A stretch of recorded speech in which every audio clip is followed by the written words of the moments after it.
C'est moi, votre bien-aimé pasteur divin Alain Panga.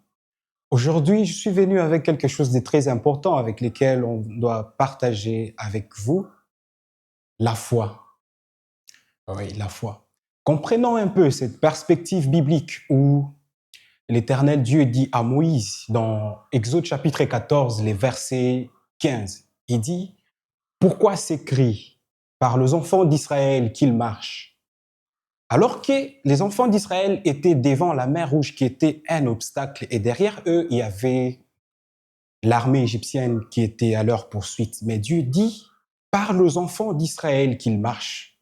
Mais pour comprendre ça physiquement, c'est tellement quelque chose qui est impossible. Devant, il y a la mer Rouge. Et c'est après ça, bien sûr, qu'il a dit à Moïse, élève ton bâton et étends ta main sur la mer pour la fendre. Mais si on veut bien comprendre, l'Éternel Dieu devrait commencer par dire à Moïse de fendre premièrement la mer pour que les enfants d'Israël marchent. Et puis par après, il aurait dit, maintenant, marchez, par les enfants d'Israël qu'ils marchent. Si nous voulons comprendre par ça, ce que Dieu voulait leur dire, il voulait incruster en eux la foi. La foi, c'est avancer pendant que tout semble sombre. La peur, les doutes, les pensées humaines chuchotent à nos oreilles pour nous dire que c'est impossible. Mais à cause de la foi, comme nous connaissons notre Dieu, nous avançons. La foi, c'est quelque chose qui produit des résultats qu'on ne sait pas payer à prix d'argent.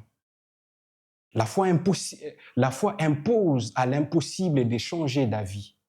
Oui, devant la foi, l'impossible n'a pas de choix que de se plier pour devenir possible. Elle est plus forte que la têtutesse de l'impossible.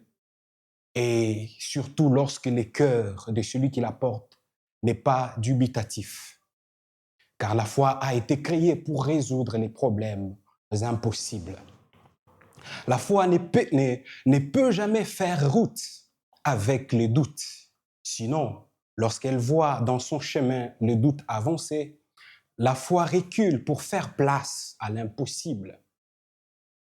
La foi, c'est quelque chose c'est une main qui nous permet de recevoir des choses que nous demandons à Dieu. Elle permet à Dieu d'accomplir ou de nous donner facilement tout ce que nous lui demandons, et surtout lorsque l'intention est bonne. Ça, c'est ce que j'ai voulu ajouter. L'intention, lorsqu'elle est bonne, elle marche très bien avec la foi et Dieu accomplit. Les résultats que peut produire la foi est proportionné à l'intention pour laquelle nous lui demandons des choses. Sinon, lorsque l'intention est biaisée, les résultats sont défavorables. Que Dieu vous bénisse